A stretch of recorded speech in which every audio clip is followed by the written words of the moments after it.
السلام علیکم ورحمۃ اللہ وبرکاتہ۔ بسم اللہ والصلاۃ والسلام علی رسول اللہ وبعد، فاعوذ باللہ من الشیطان الرجیم، بسم اللہ الرحمن الرحیم۔ ولا تباشروہن وانتم عاکفون فی المساجد۔ اللہ تعالیٰ نے قرآن مجید میں ارشاد فرمایا، اور تم نہ اپنی عورتوں سے مباشرت کرو اس حال میں کہ جب تم مسجد میں حالت اعتکاف میں ہو۔ مسجد میں اعتکاف کے حوالے سے جو شرعی نقطہ نظر ہے وہ یہ ہے کہ اللہ کے نبی علیہ الصلوۃ والسلام جب سے مدینے تشریف لائے، ہجرت کے بعد آپ علیہ السلام نے ہمیشہ مسجد نبوی کے اندر اعتکاف فرمایا ہے، اور بلکہ ایک مرتبہ آپ علیہ الصلوۃ والسلام سفر پہ ہونے کی وجہ سے اعتکاف نہ کر سکے تو آپ نے آئندہ سال 20 دن کا اعتکاف کیا۔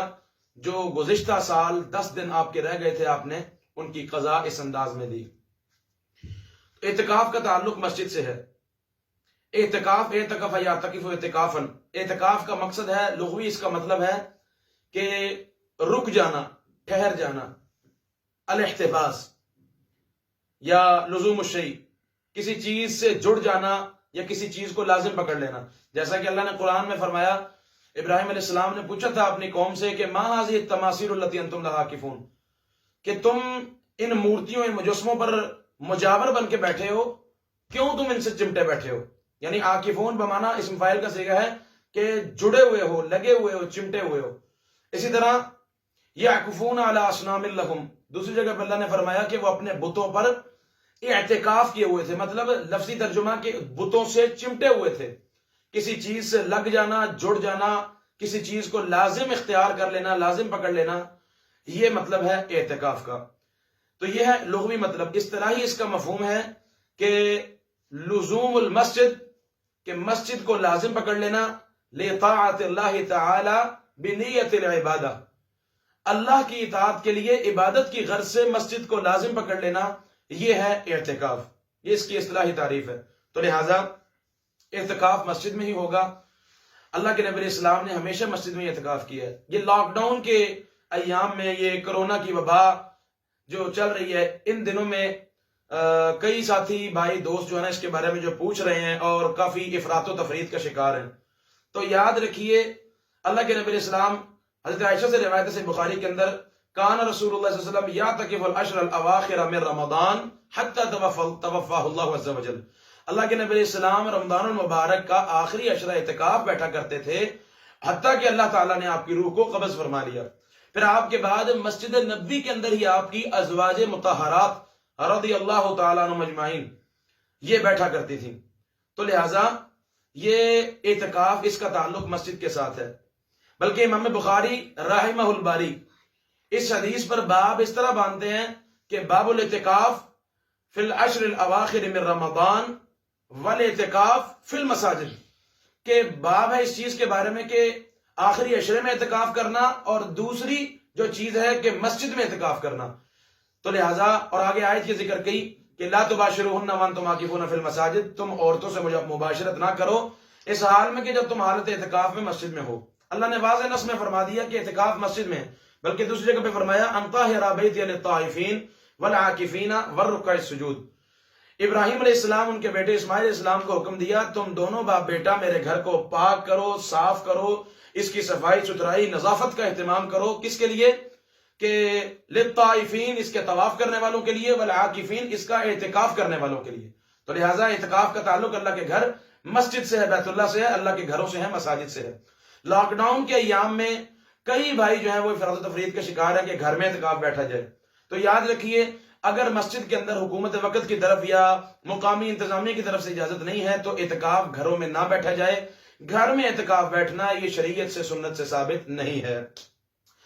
امام حافظ ابن قدامہ المقدسی رحمہ اللہ اپنی مشہور زمانہ کتاب المغنی کے اندر نقل فرماتے ہیں کہ اعتکاف مرد کا ہو یا اعتکاف عورت کا ہو، وہ مسجد میں ہی بیٹھا جائے گا۔ وہ مسجد چاہے جامع مسجد ہو یا عام مسجد ہو، اس کے اندر چاہے جمعہ ہوتا ہے یا نہیں ہوتا، وہ مسجد کے اندر یہ اعتکاف بیٹھا جائے گا، گھر کے اندر مرد ہو یا عورت ہو اس کا اعتکاف نہیں ہوتا۔ اور یہی موقف اور منہج جو ہے وہ امام نووی علیہ الرحمہ نے جو ہے وہ المجموع شرح المہذب کے اندر ذکر فرمایا ہے کہ اعتکاف جو ہے وہ مسجد میں ہی ہوگا، وہ گھر میں نہیں ہو سکتا۔ اور بلکہ شیخ صالح العثیمین رحمہ اللہ سے سائل نے سوال کیا، کسی نے الشرح الممتع کے اندر جو ہے ان کی کتاب، اس کے اندر یہ بات موجود ہے، کسی سائل نے سوال کیا کہ مجبوری میں یا عام حالات میں عورت گھر میں اعتکاف بیٹھ سکتی ہے؟ تو فرمایا کہ اعتکاف اس کا تعلق مسجد سے ہے، عام حالات میں بھی گھر میں نہیں بیٹھا جا سکتا۔ تو اعتکاف یہ ایک، اس کا حکم کیا ہے؟ یہ نفلی عبادت ہے۔ امام حافظ شوکانی علیہ رحمہ، حافظ ابن قدامہ المقدسی، اسی طرح امام نووی علیہ رحمہ، اور اسی کے ساتھ حافظ ابن حجر الاسقلانی نے بھی فتح الباری کے اندر اس حدیث کی شرح کے اندر یہی لکھا ہے کہ اعتکاف اس کا تعلق مسجد سے ہے۔ اللہ نے دو نصوص واضح قرآن میں فرمائی ہیں کہ مسجد کے اندر اعتکاف ہے، تو لہٰذا اعتکاف یہ سنت عبادت ہے، یہ نفل عبادت ہے۔ اب اس کی کوئی خاص فضیلت جو بیان کی جاتی ہے، اتنے حج کا ثواب، اتنے عمرے کا ثواب، اتنی نمازوں کا ثواب، یا خاص اس کی یہ فضیلت ہے، وہ کسی بھی صحیح سند سے روایت سے ثابت نہیں۔ جتنی بھی یہ روایات ہیں یہ پائے ثبوت کو نہیں پہنچتی، یہ ان کی سند جو ہے یہ ثابت نہیں ہوتی، مخصوص ان کا متعین ثواب کوئی نہیں اعتکاف کا۔ البتہ لا یزال عبدی یتقرب الی بالنوافل، بندہ نفل کے ذریعے، یہ نفل عبادت ہے، میری قربت اختیار کرتا رہتا ہے، تو یہ اللہ کی قربت ہے ایک، تو لہٰذا گھر کے اندر اعتکاف نہیں بیٹھا جا سکتا۔ ان ایام کے اندر، لاک ڈاؤن کے ایام میں گھر میں اگر اعتکاف بیٹھیں گے تو وہ اعتکاف غیر شرعی ہوگا، وہ چاہے مرد کا ہو چاہے عورت کا ہو۔ اب گھر میں بھی اگر بیٹھنے کی اجازت دی جائے تو گھر کے کس کمرے میں بیٹھا جائے؟ اگر دو ہی کمرے ہیں، ایک کمرہ ڈرائنگ روم ہے، دوسرا کمرہ بیڈ روم ہے، تو کچن میں بیٹھا جائے یا ڈرائنگ روم میں بیٹھا جائے، یا یہ کافی جو ہے نا پریشانیاں ہو جائیں گی۔ اب مسئلہ اور المیہ یہ ہے کہ ہم نے جواز کو نفل بنا دیا، نفل کو سنت بنا دیا، سنت کو فرض بنا دیا اور واجب بنا دیا، اور فرض اور واجب کو بالکل ہی چھوڑ دیا۔ یہ المیہ ہے ہمارا۔ فرض کی طرف ہم آتے نہیں ہیں، فرائض کو پورا کرتے نہیں ہیں، نوافل پہ ایسا زور دیتے ہیں، ایسی ہم نوافل کو پابندی کی جو ہے نا شرطیں لگاتے ہیں کہ معاذ اللہ کہ اس کے ترک پہ پتہ نہیں کیا ہو جائے گا۔ تو لہٰذا بات راجح اور درست یہی ہے کہ اللہ کے نبی علیہ الصلوۃ والسلام مسجد میں اعتکاف بیٹھا کرتے تھے، تو جو لوگ ان ایام میں نیت رکھتے تھے یا ایک عرصے سے نیت کیے بیٹھے تھے کہ ہم نے اس سال بیٹھنا ہے، اگر وہ حالات کی وجہ سے نہیں بیٹھ پائے تو گھر بیٹھے ہی بنا اعتکاف کے ہی اللہ تعالیٰ ان کی نیت کے مطابق ان کو اعتکاف کا، معتکف کا ثواب عطا فرمائیں گے۔